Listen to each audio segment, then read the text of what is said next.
Hola, hola, muy buenas noches. No sé si por ahí me pueden confirmar si me escucho.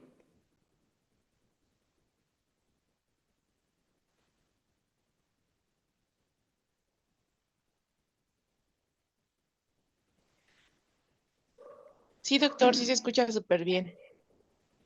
Súper, no se escucha viciado ni nada, ¿verdad?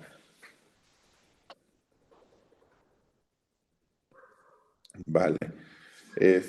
Voy a quitar un poquito, bueno, vamos a dar inicio a la plática. Les agradezco mucho por haber ingresado, por haber aceptado tomar una plática con nosotros. En esta ocasión me toca a mí, somos un grupo de varios odontólogos que damos pláticas de esta forma virtual y también ya estamos haciendo pláticas de forma también presenciales. Entonces vamos a dar una plática, esperamos sea de su agrado y pues bueno, voy a dar inicio, voy a quitar un poquito la pantalla, cualquier cosa me pueden ir, bueno, la cámara, cualquier cosa me pueden ir escribiendo o algo o chat y aquí el equipo ya está listo para estar a las vivas ahí si llegan a comentar algo, ¿sale?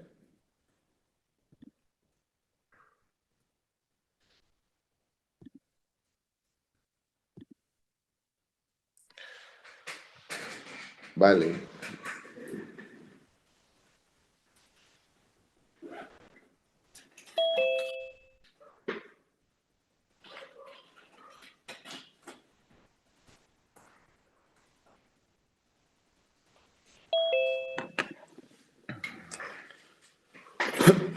Bueno, lo que vamos a platicar va a ser sobre lesiones proximales.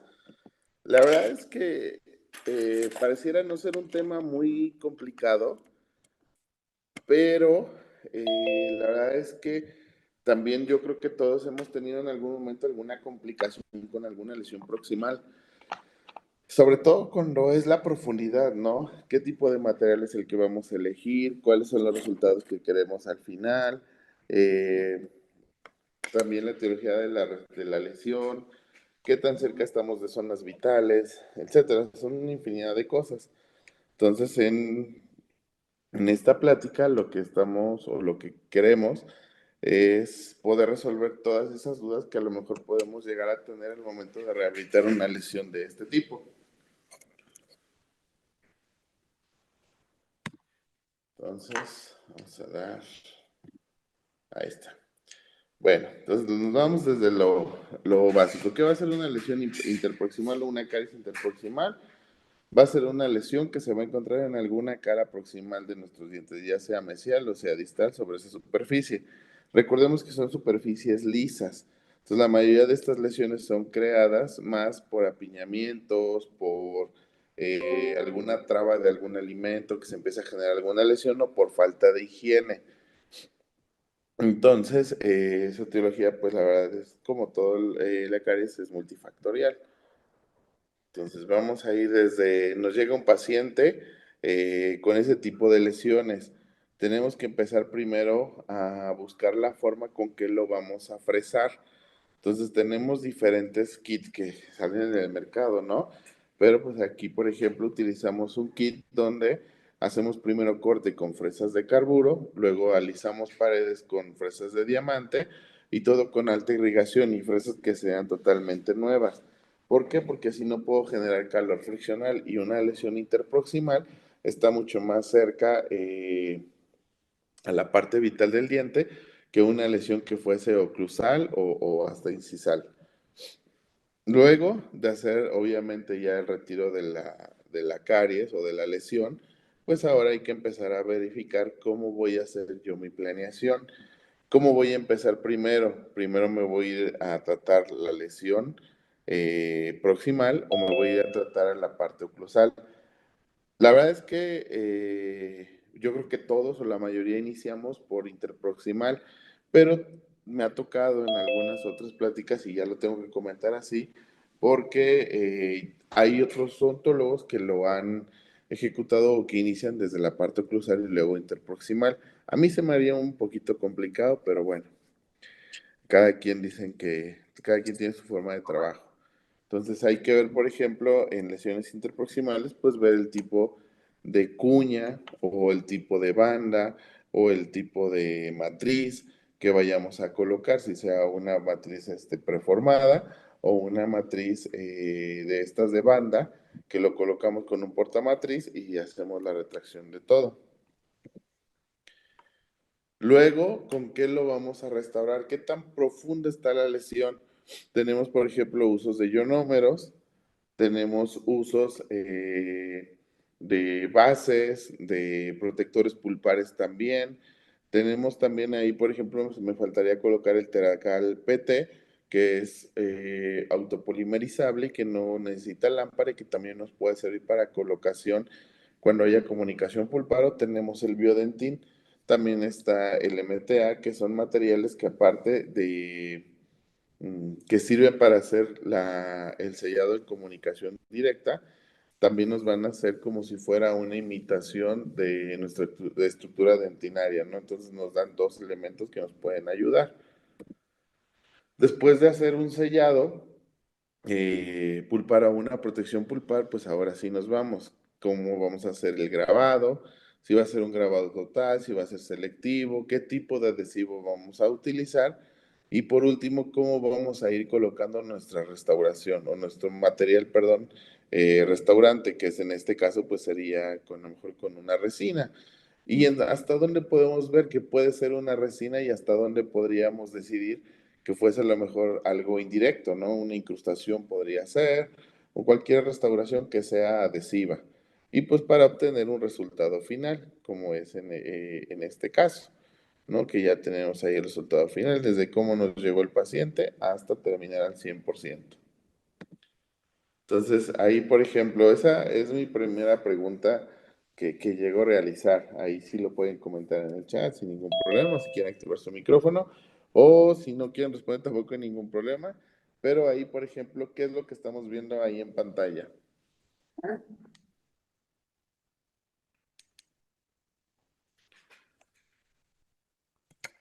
¿Qué es lo que logran ver? Porque muchas veces me dicen que son túbulos dentinarios. No sé si estamos en lo correcto, que todos lo vimos y estamos pensando que son túbulos dentinarios. Vamos a hacer un poquito más lejos la imagen. Digamos que ahí está como muy cerca. Ahí sería una distancia un poco más lejana y otra distancia más lejana. Y por último, son unos cráteres que se formaron en la Luna y que tomaron la fotografía de la NASA y se llega a ver ahí. Muchos pensábamos en los túbulos dentinarios. Y es que con esa fotografía siempre inicio en pláticas donde voy a hablar sobre estructuras dentales. ¿Por qué? Porque muchas veces se nos olvida a lo mejor o dejamos de recordar en dónde es que estamos trabajando, ¿no? Y básicamente en odontología lo que nos llega a suceder es que nos volvemos más técnicos, más mecánicos, resolvemos malas situaciones conforme los materiales que hemos comprado, más no restauramos o compramos materiales de acuerdo a las necesidades de los dientes de mis pacientes. Entonces nos llega a olvidar un poquito la estructura. Aquí, por ejemplo, en esta imagen nada más es para verificar qué tanto tengo de distancia desde qué zona hasta la parte vital que sería la pulpa dental. En este caso, pues tenemos ahí la parte proximal, que únicamente tenemos aproximadamente 3 milímetros, ¿sale? Entonces, cuando preparamos cajones, y a lo mejor se acordarán, cuando vimos, en algún momento en la escuela llegamos a ver incrustaciones, sobre todo las inlay, nos decían que el cajón debe de tener de profundidad 4 milímetros y de ancho o hacia adentro debería de tener hacia la pared axial, deberíamos de tener 2 milímetros. O sea que estamos quedándonos a 1 milímetro de la parte vital. Eso considerando que a lo mejor la lesión no esté tan extensa. Pero todos sabemos que si la caries o este tipo de lesiones afecta el esmalte y ya está en la dentina se va a ir de volada, sobre todo por la ayuda de los túbulos dentinarios. Entonces, estamos trabajando en una zona que se puede ver mucho más afectada. Luego recordemos un poquito la estructura del esmalte. Es un material 100% orgánico, digo inorgánico, perdón, que sería mineral, y 2% orgánico y 10% agua. ¿Eso qué quiere decir? Que es una estructura totalmente rígida, pero es una estructura rígida y no fuerte. ¿Cuál es la diferencia de hacerlo fuerte? Que tiene una estructura interna que es la dentina. El claro ejemplo es, si yo agarro un cristal es algo 100% mineral y que es rígido. Pero si no tiene ningún soporte, se va a fracturar. A fuerza necesito colocarlo yo sobre una base rígida para que literalmente pueda tener soporte, ¿sale? Si no tiene ningún soporte, se va a fracturar. Por eso es que cuando hay un IGDAS 4, que es una lesión donde se ve la mancha oscura sobre esmalte, llega un punto donde el paciente dice, ¿sabes qué? Estaba comiendo y de pronto se me fracturó el esmalte y se me hizo un hoyo. Pues ahí lo que pasa es que la dentina se fue descomponiendo por la lesión cariosa que se empezó a formar y llegó un punto que desapareció esa parte de la dentina y a la hora de morder justo en ese punto se fracturó el esmalte, ¿sale? Entonces es un material rígido más no duro porque no soporta cargas, al menos lo hace duro el hecho de que tenga un material por dentro de. ¿Cómo está compuesto el esmalte? Y eso es para seguir recordando. Está compuesto de calcio, fósforo, oxígeno, hidrógeno y algunos componentes ajenos o extras, perdón. Ese sería el componente activo, que sería la hidroxiapatita. ¿Ya vieron las bolitas azules? Esas son las del fósforo. Digo, las verdes, perdón, son las del fósforo.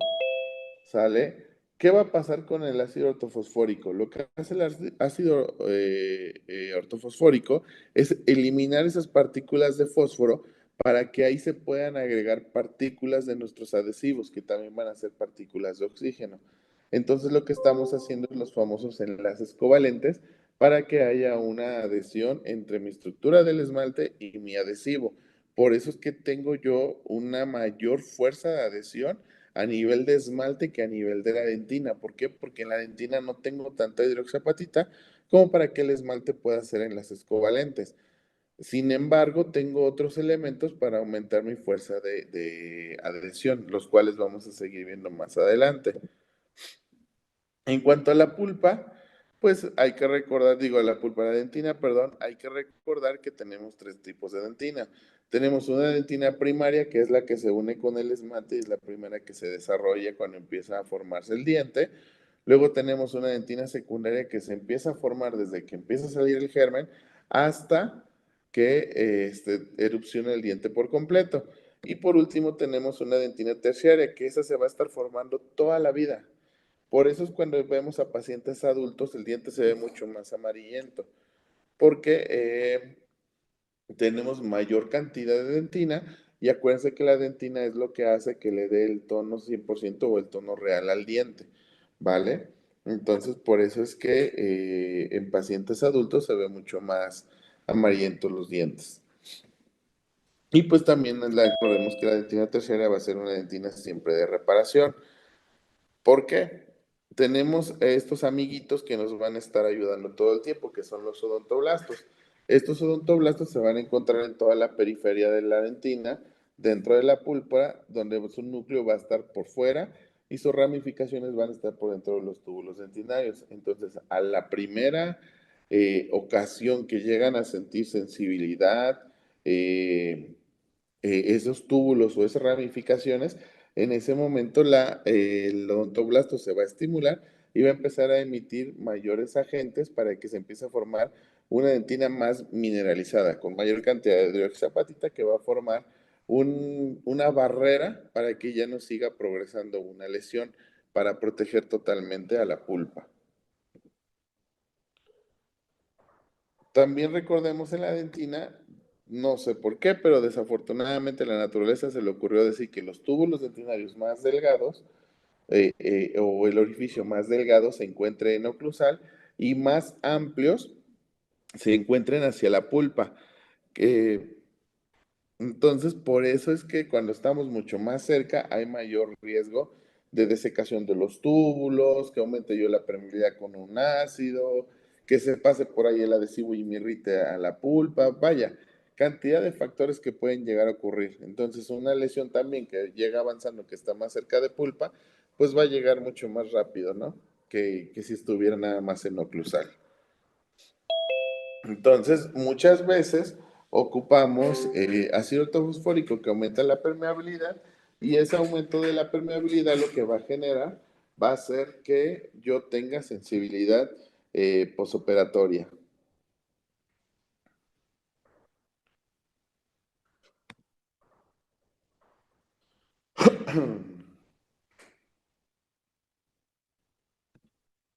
Ok. Vamos a pasar entonces, ya eliminamos la lesión, ya conocemos o ya recordamos dónde estamos trabajando.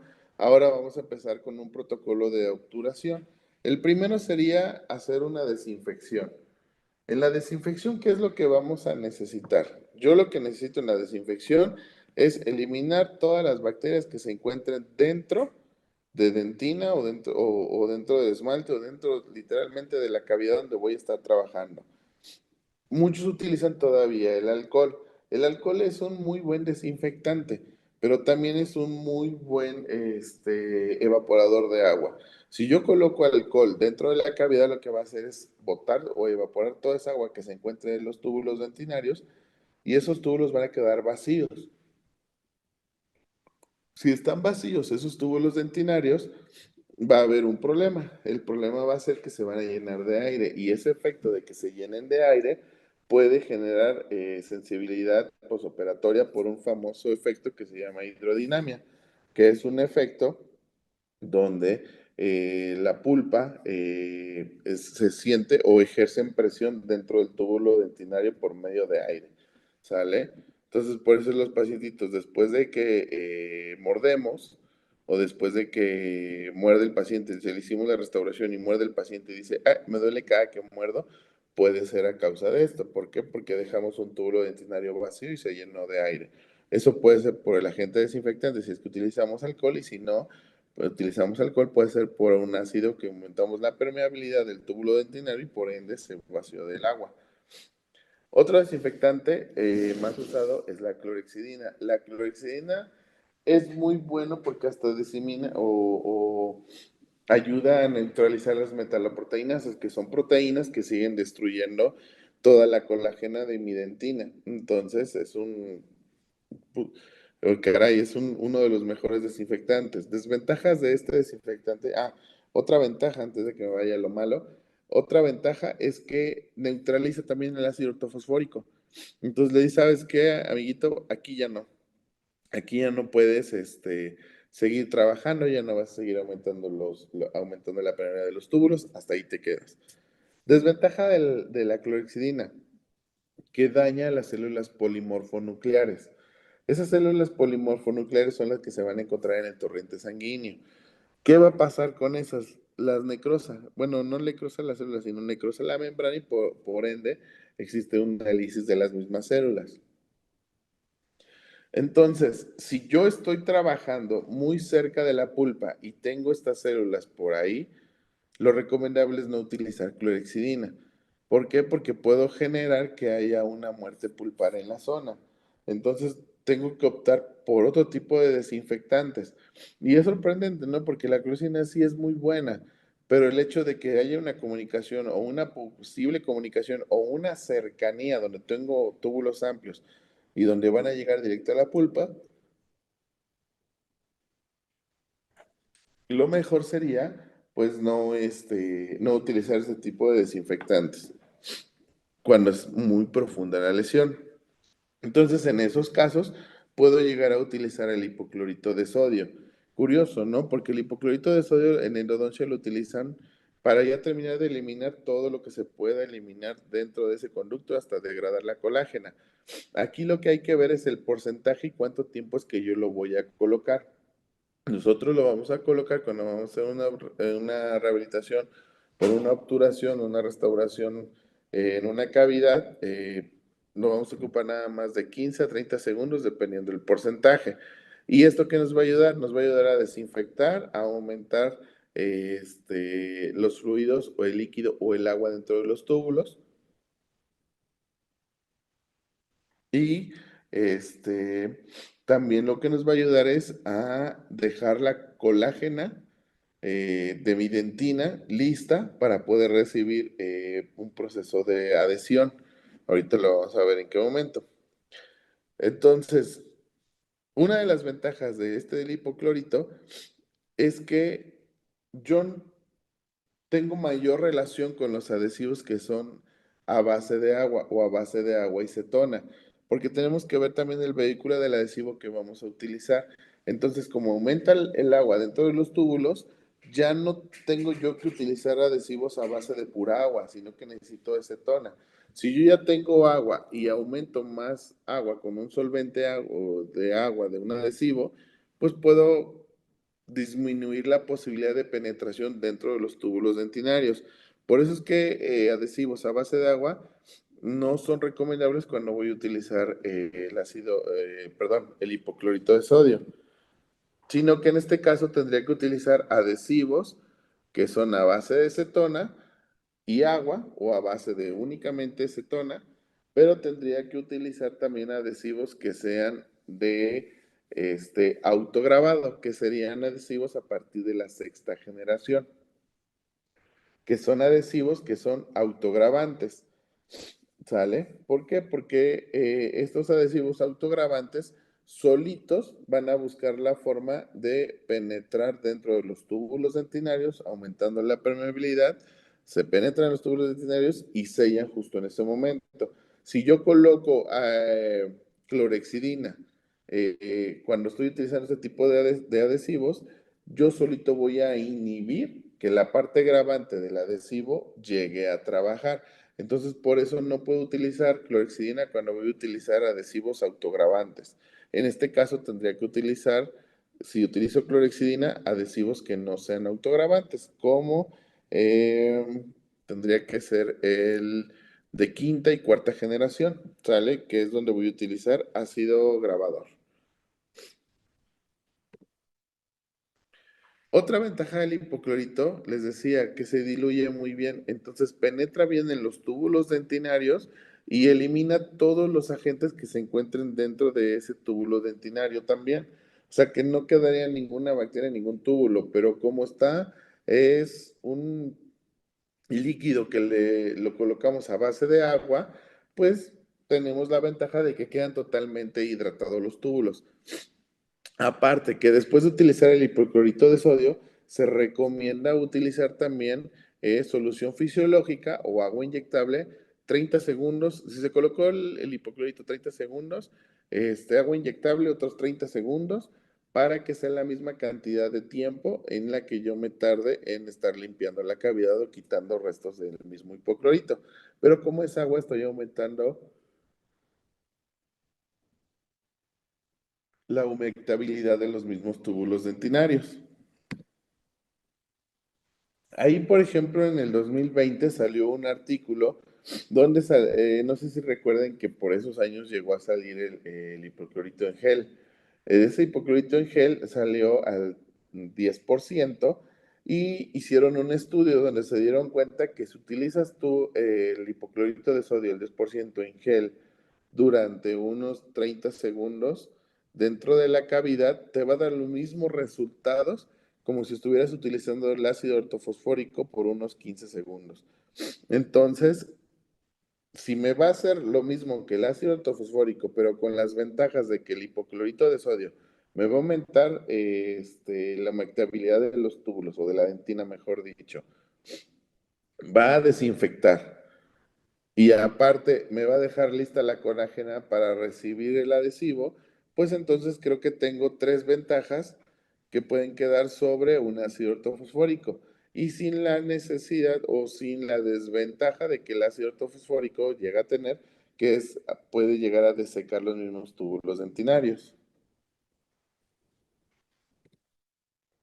Y aquí tendríamos el protocolo.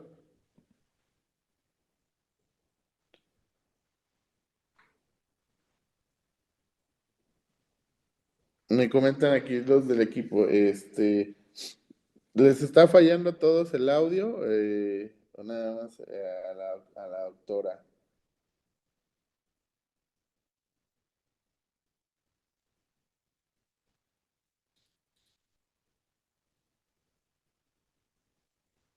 A lo mejor dice, su internet, doc. De todos modos, les voy a enviar o les van a enviar este video, me parece. Sí, me parece que sí. Bueno, quiero pensar que sí. Si no, pues ya veremos otro plus. Pero bueno, esta sin ningún problema, lo llegamos a hacer, trabajo mucho con la doctora Indira, que también es rehabilitadora, donde llegamos a hacer de todo el resumen de lo que ahorita decimos nada más de desinfección y tipo de adhesivo. Aquí lo basamos en una tabla donde nos estamos basando en cuanto el porcentaje del hipoclorito o el porcentaje de la clorexidina y con qué tipo de adhesivo es que lo vamos a llegar a ocupar. Por ejemplo, vamos a hacer uno de cada uno. El hipoclorito de sodio al 5% lo voy a utilizar por 15 segundos, lo voy a lavar con agua inyectable y voy a utilizar un adhesivo con vehículo de acetona o de agua acetona y lo voy a utilizar con un adhesivo universal que es de autograbado y hacer un grabado selectivo. El grabado selectivo es en todo. Básicamente lo que me refiero es el grabado en el esmalte. El grabado en el esmalte lo tenemos que utilizar todo el tiempo, ya sea de quinta, cuarta, sexta, séptima generación, el esmalte siempre se tiene que grabar porque es un material altamente mineralizado, ¿sale? Bueno, en cuanto a la clorexidina, por ejemplo, el Conceptis, que es el que más utilizamos, que viene al 0.12%, lo vamos a utilizar por 20 segundos, lo vamos a lavar con agua y lo vamos a utilizar con adhesivos con vehículo a base de agua o a base de agua y cetona y lo vamos a utilizar con adhesivos de quinta generación o cuarta generación donde se hace un grabado total. Entonces ahí, por ejemplo, cuando tengo este tipo de lesiones donde ya hay comunicación pulpar, que es, por ejemplo, en la parte de abajo, en el círculo de abajo, tenemos ya una comunicación donde ya sería directa y en la parte de arriba sería una comunicación indirecta, que se empieza a ver tonalidades rosadas, pero todavía no hay comunicación como tal. Entonces, después de hacer la desinfección, ahora tendríamos que hacer la colocación de un protector o de, pues sí, un protector pulpar, que sería uno de forma directa y otro de forma indirecta. Si lo haríamos con la clorexidina, en este caso, podríamos afectar a la pulpa. Si yo lo hago con el hipoclorito, sin ningún problema, podemos trabajar ahí y no le va a afectar a la pulpa, ¿sale? Entonces, si voy a hacer yo grabado total, tendría que primero poner el grabador, el ácido grabador por todo el esmalte, que es el ángulo cabo superficial, por 15 segundos y luego, cuando llego al segundo 16, relleno toda la cavidad, toda la parte del esmalte y cuento otros 15 segundos y ya cuando cumpla los 30 segundos, tengo que lavar. Aquí en el dibujo pues está la jeringa triple, pero yo les recomiendo muchas veces que laven mejor, que tengan siempre una jeringa de estas de 20 mililitros y con las puntas de las resinas fluidas se las coloquen y con esas estén lavando. Con agua inyectable o solución fisiológica, ¿sale? ¿Por qué con la de la jeringa triple no? Porque desafortunadamente en nuestros compresores, si son de aceite, van a botar de vez en cuando aceite. Entonces estamos contaminando otra vez la cavidad.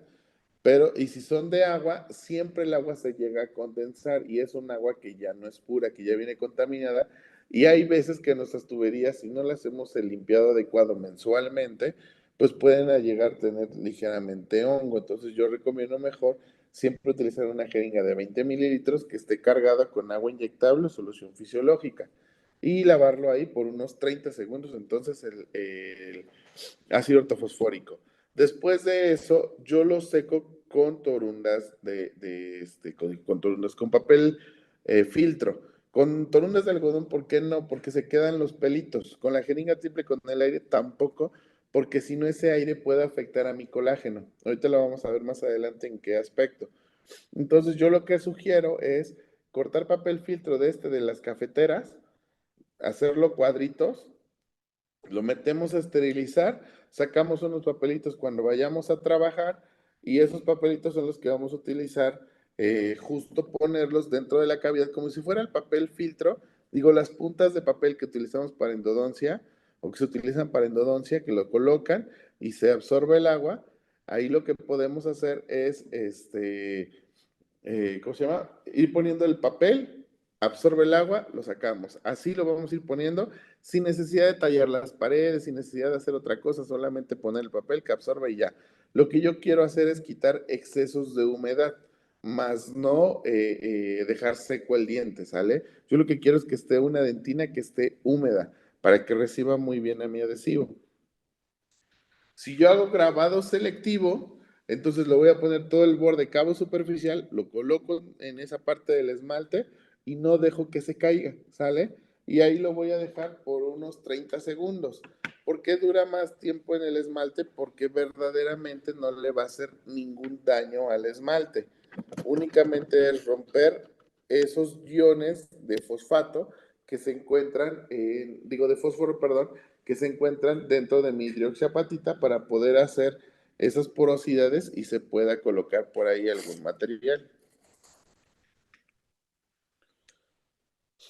Entonces, ¿por qué no quiero yo desecar? ¿Por qué no quiero yo ocasionar algún efecto adverso donde yo dañe la colágena? Es para no dañar mi capa híbrida.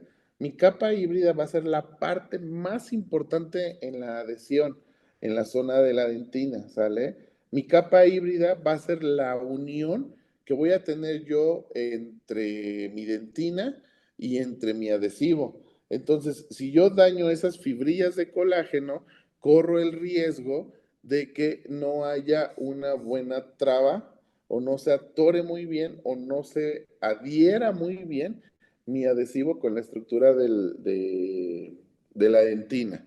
¿Sale? ¿Cuál es la famosa capa híbrida? Es donde está la letra A, toda esa parte es la capa híbrida.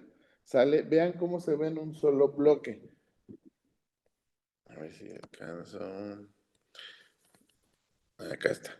¿Cómo se ve todo el bloquecito?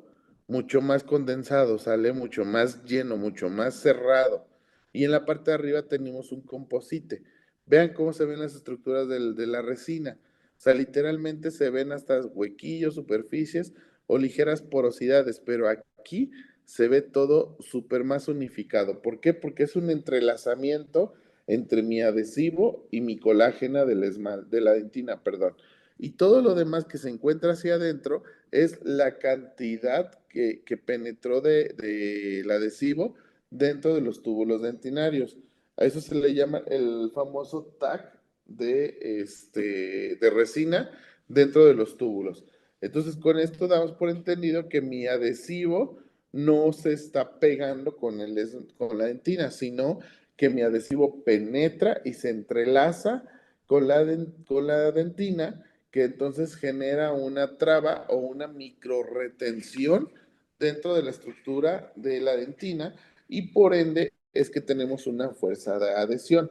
Por eso es que le llamamos fuerza de adhesión, porque es la posibilidad en que se atore ahí mi adhesivo sobre mi dentina.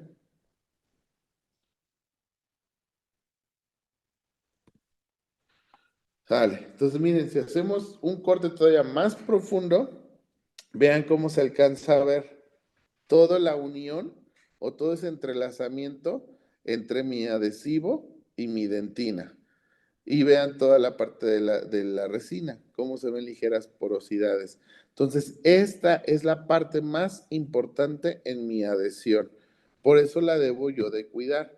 Vean, aquí este doctor es un doctor que sabe mucho de adhesión. Entonces aquí les voy a poner, o sea, para que vean que no lo digo yo, sino aquí lo dice el doc